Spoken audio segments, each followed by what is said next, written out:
They called her the Shadow, not cruelly, but as one names a fact too obvious to dispute.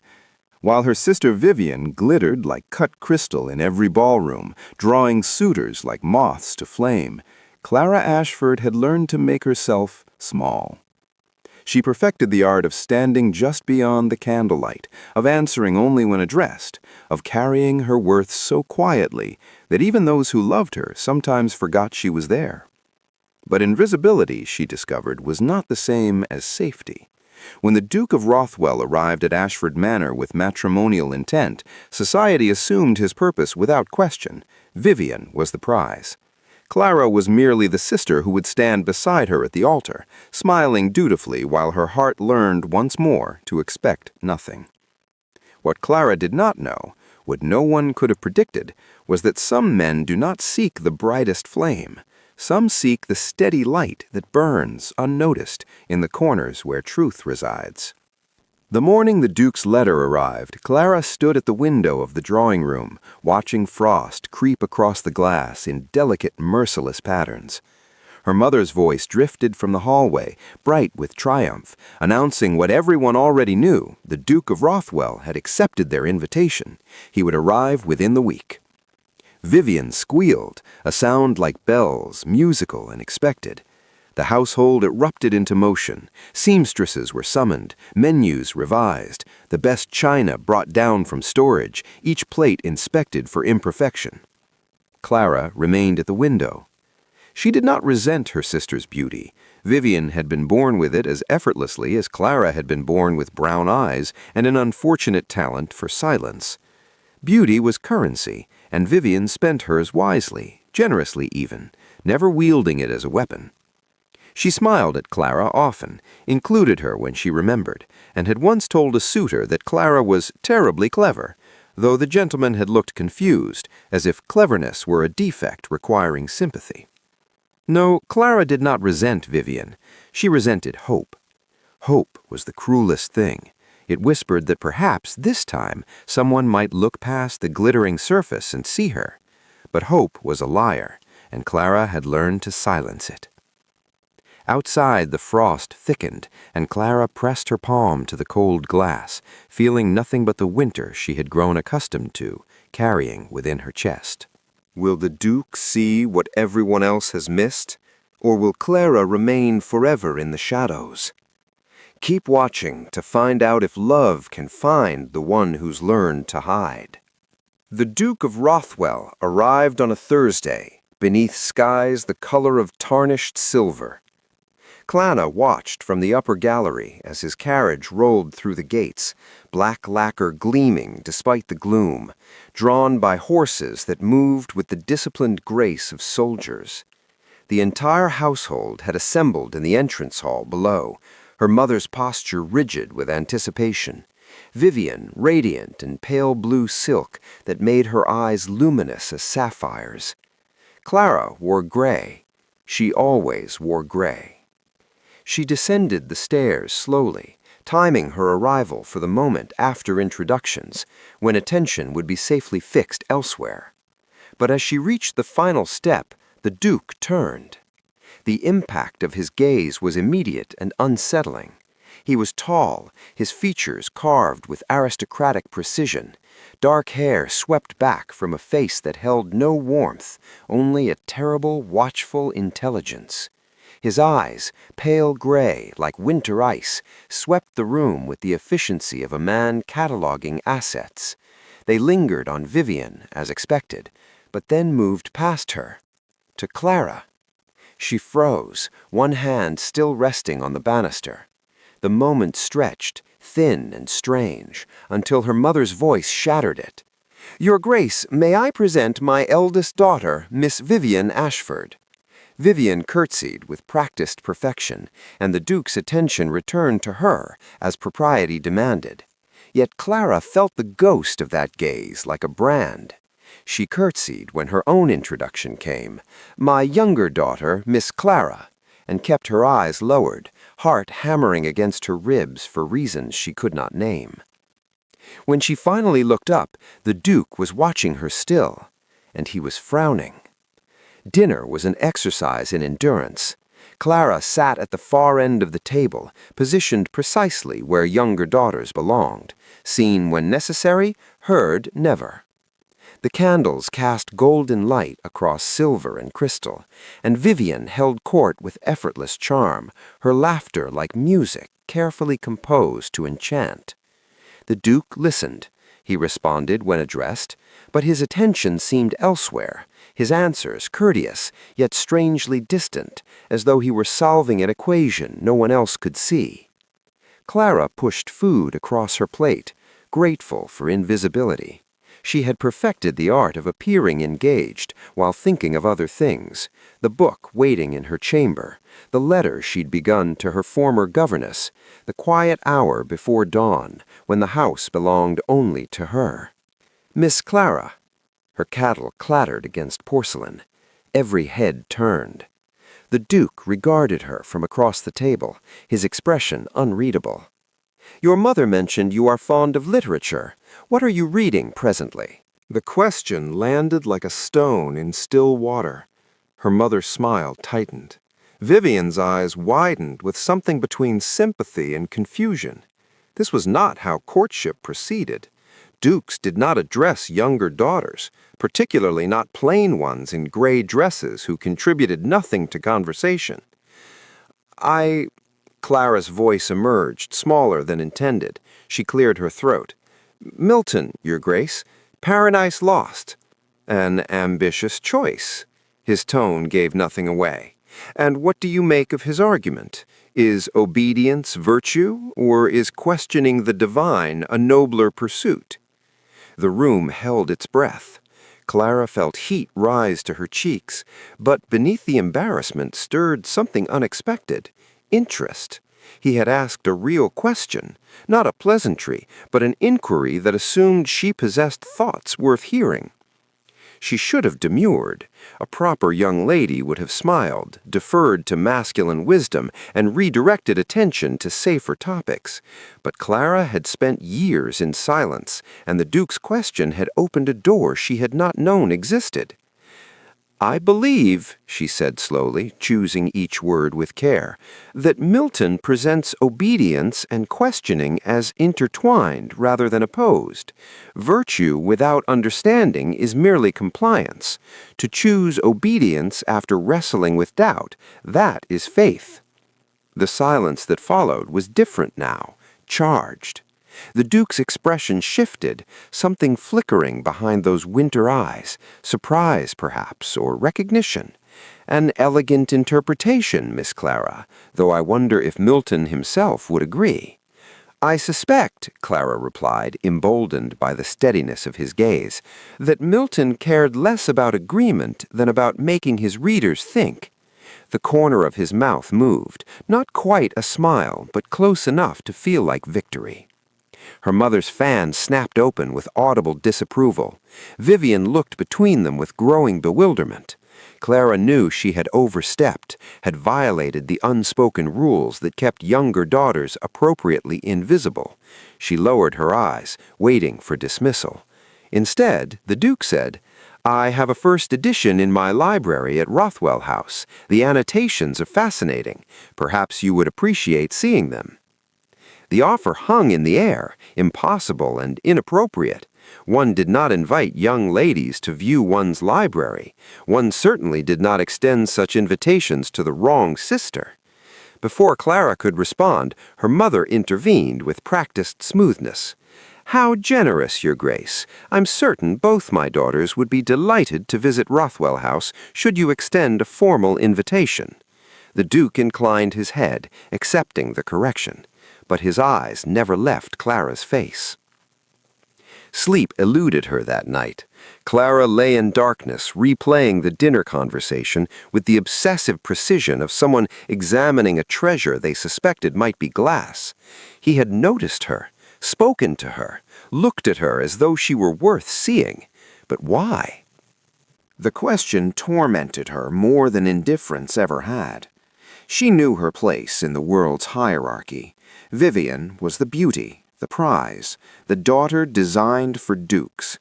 Clara was the afterthought, the shadow, the one who would eventually marry a vicar or a minor gentleman if fortune smiled and desperation prevailed.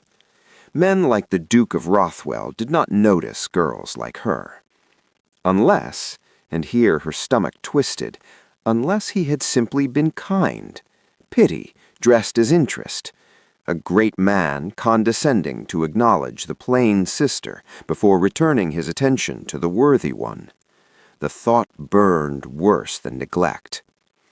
When dawn finally grayed the windows, Clara rose and dressed in her riding habit. The household still slept, and she craved the solitude of the morning, the freedom of movement unconstrained by watching eyes. The stables were quiet, her mare, Delphine, already alert and eager. Clara saddled her herself. The grooms would scold later, but she preferred self-sufficiency to assistance. She rode toward the east woods, where the path narrowed and the world felt mercifully removed from drawing rooms and expectations. She did not expect to find the Duke already there. He sat atop a magnificent black stallion, motionless as a statue, his profile sharp against the pale sky. He had not yet seen her. She could turn back, preserve the fiction that this meeting had never occurred. Instead, Delphine nickered softly. The Duke turned, and Clara's carefully constructed defenses trembled. "Miss Clara." He spoke her name as though it were a complete sentence, requiring no embellishment. His horse shifted beneath him, impatient, but the Duke remained still, studying her with that same unsettling focus from dinner. She should apologize for intruding, should retreat with murmured excuses. Instead, she found herself saying, "I did not expect company, Your Grace. I come here to be alone." As did I. He did not sound displeased, merely factual. It seems we share similar instincts. The observation lodged itself somewhere beneath her ribs. She tightened her grip on the reins, suddenly aware of how disheveled she must appear, hair barely pinned, habit unfashionably old, face flushed from riding. Vivian would never be caught in such disarray. "I should return," Clara said. "The household will be waking soon." "Will you run from every conversation we have, Miss Clara?" The question stopped her. She looked at him fully then, and found his expression neither mocking nor kind, but something more dangerous, curious. "I am not running, Your Grace. I am observing propriety." Propriety. He repeated the word as though tasting something bitter. That fascinating prison we build to keep ourselves from saying what we mean. Clara's breath caught. "And what do you mean, Your Grace?" He urged his horse closer until only a few feet separated them. This near, she could see the fine lines at the corners of his eyes, the weariness embedded beneath his aristocratic composure. He looked like a man who had learned to wear duty like armor. "I mean," he said quietly, "that last night at dinner you were the only person who spoke to me as though I were a man rather than a title." The Duke has noticed Clara? But why? Is it genuine interest or something more complicated? Subscribe and turn on notifications so you don't miss what happens when Vivian discovers where the Duke's true attention lies. Comment below. Should Clara guard her heart or dare to hope? The confession struck Clara like a physical blow. She had prepared herself for polite dismissal, for the inevitable moment when his attention returned to its proper object. She had not prepared for honesty delivered in a voice rough with something that sounded almost like loneliness. "Your Grace, Words failed her. What did one say to a duke who had just stripped away pretense as easily as removing a glove? "You think I came to court your sister?" It was not a question. He guided his horse alongside hers, close enough that she could smell leather and something darker, sandalwood perhaps, and morning air. "Everyone thinks that. Your mother has planned the wedding, I suspect, the band's practically written." "Vivian is—" Clara began, loyalty rising instinctively. "Beautiful, accomplished, everything a duchess should be." His tone carried no admiration, only weary acknowledgment.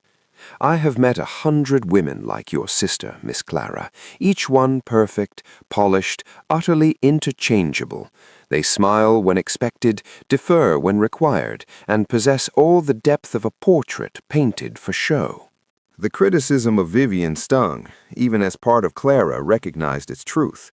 Her sister was kind, but she had never questioned anything, never wrestled with ideas or sought meaning beyond society's narrow definitions. "And you believe I'm different?" Clara heard the skepticism in her own voice, the years of being overlooked sharpening her words. The Duke's gaze held hers, unflinching. "I believe you think, Miss Clara. I watched you at dinner, saw the way your mind worked through my question before you answered. You did not perform, you engaged." He paused. "Do you have any idea how rare that is?" The vulnerability beneath his words terrified her more than any declaration of intent. They rode in silence after that, horses moving in tandem through the woods as dawn strengthened overhead. Clara's thoughts churned with dangerous possibilities. She knew she should protect herself, should remember that dukes did not marry shadows, regardless of what they claimed to value in dawn conversations hidden from the world. But oh, how she wanted to believe him. "Why did you come to Ashford Manor?" she asked, finally, needing to understand. "If you hold courtship in such contempt, why subject yourself to it?" His jaw tightened. "Because I am 32 years old, and my family has determined that duty requires an heir. They presented me with a list of suitable candidates. Your sister's name appeared at the top, impeccable bloodline, appropriate breeding, and a face that would look well in the family portraits." The clinical assessment made Clara's stomach twist. How romantic. "Romance," he said bitterly, "is a luxury afforded to poets and younger sons. Dukes marry for dynasty." "Then why speak to me at all?" The question emerged sharper than intended. "Why seek me out this morning if your path is already determined?" He pulled his horse to a stop. The forest pressed close around them, witness to confessions that should remain unspoken. When he looked at her, something in his expression had shifted, the careful control cracking to reveal the man beneath the title. "Because for one evening, sitting at your family's table, listening to you defend Milton with passion your sister could never feign, I remembered what it felt like to want something beyond obligation." His voice dropped. "And I find I am not yet ready to surrender that feeling, even if keeping it means courting disaster." Clara's heart hammered against her ribs. "Your praise, Nicholas," he said quietly. "When we are alone, I would have you call me Nicholas." The household noticed, of course. Servants whispered. Her mother's smiles grew strained. Vivian, sweet and oblivious, chattered about the Duke's visits with innocent excitement, never questioning why he requested Clara's presence at tea, why he asked for her opinions on everything from estate management to poetry. Clara lived in two worlds now.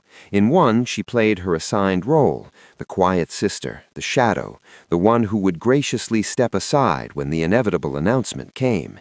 In the other, hidden in stolen moments, she became someone else entirely, someone who debated and laughed and felt seen in ways she had never imagined possible. Nicholas.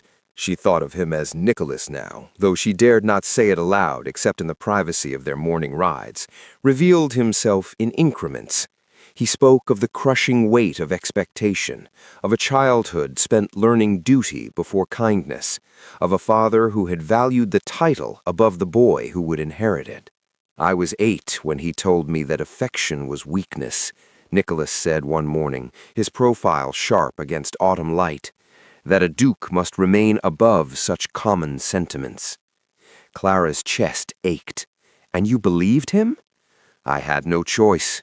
He turned to her then, and she saw the truth written in every line of his face. "Until I met a woman in a gray dress who looked at me as though I were human." The danger of it pressed close. Clara knew she was falling, had perhaps already fallen into something that could only end in heartbreak. He was promised to Vivian in all but name. Society's expectations were immovable. And yet, when he looked at her like that, as though she were treasure rather than afterthought, she could not bring herself to retreat. "What happens when duty calls louder than desire?" she whispered. His hand moved, almost touching hers. Almost. "I do not yet know." The breaking point came during the harvest ball. Ashford Manor blazed with light, filled with neighbors and gentry assembled to celebrate and, though no one spoke it aloud, to witness the Duke's courtship reach its inevitable conclusion. Vivian wore white silk embroidered with gold, a vision designed to dazzle. Clara wore lavender, a compromise between gray and invisibility. She stood at the room's edge, watching Nicholas dance with Vivian, his movements correct, his expression polite, his eyes utterly empty. When the music ended, propriety demanded he request a second dance. Instead, he crossed the room to Clara. The gasps were audible. Her mother's face paled. Vivian stood frozen in confusion, her hand still extended from the dance. And Nicholas, Duke of Rothwell, bowed before the wrong sister with deliberate, unmistakable intent. "Miss Clara, would you honor me?" She should refuse, should spare them both the scandal, the whispers, the inevitable ruin. But his eyes held a question that went beyond dancing, and Clara discovered that invisibility, once shed, could not be easily reclaimed. "Yes," she breathed. His hand closed over hers, and the ballroom erupted in scandalized murmurs. He led her onto the floor as the musicians, uncertain, began a waltz. Clara had danced before, but never like this, never with every eye watching, never with her heart threatening to shatter her ribs, never with a man who held her as though she were porcelain and steel combined. "They will never forgive this," she whispered as they turned. "I know." His grip tightened fractionally. "Do you wish me to stop?" She looked up at him, at the man who had seen her when the world insisted she remain hidden, and felt something break open inside her chest. Not breaking apart, but breaking free. "No," Clara said, "I do not." Her mother demanded explanations. Vivian wept, not from heartbreak, Clara suspected, but from the humiliation of public rejection. Neighbors departed early, eager to spread news of the scandal. And through it all, Nicholas remained, standing in the drawing room with aristocratic composure, while Clara's world disintegrated around her. "You have compromised my daughter," her mother said, voice shaking with fury and fear. "You have ruined her reputation before the entire county." "Yes," Nicholas agreed calmly, "which is why I intend to marry her." The silence that followed was absolute. Clara felt her lungs forget their function, felt time suspend itself around his words. He had not looked at her when he spoke, had addressed her mother with the same authority he might use to discuss contracts. But now he turned, and in his eyes she saw not duty, but choice. "Miss Clara," he crossed to where she stood, trembling. "I came to your home seeking a suitable arrangement. I found instead something I believed myself incapable of finding. I found honesty, intelligence, a woman who sees me rather than my title." He took her hand, propriety abandoned. "I cannot promise you a conventional marriage. Society will judge harshly. But I can promise you this. I will never ask you to become invisible again." Tears burned Clara's eyes. "You came for Vivian." "I came for duty," he corrected gently. "I stayed for you." The truth of it blazed between them, undeniable. Clara thought of all the years she had made herself small, had accepted scraps of attention and called it enough, and she thought of this man who had offered her something infinitely more dangerous, the chance to be wholly, completely seen. "Yes," she whispered. "Yes, I will marry you." When he kissed her hand, the room erupted in chaos, but Clara heard none of it. She heard only the whisper of her own heart, finally allowed to beat loud enough to matter. They married in winter, when frost painted the windows of Rothwell Chapel in patterns like lace. Clara wore blue, Nicholas's request, and carried no flowers, only a small volume of Milton bound in leather. Vivian attended, graciousness recovered, and would marry the following spring to an earl who appreciated beauty without requiring depth. "They will never forgive this," she whispered as they turned. "I know." His grip tightened fractionally. "Do you wish me to stop?" She looked up at him, at the man who had seen her when the world insisted she remain hidden, and felt something break open inside her chest. Not breaking apart, but breaking free. Understood at last what she had truly gained. Not a title, not a grand estate, but the extraordinary gift of being chosen. Not as second best, not as convenient replacement, but as herself. Nicholas took her hand as they stood before the altar, his grip steady and sure. And when the vicar asked if she took this man, Clara answered with the same word that had changed everything. Yes.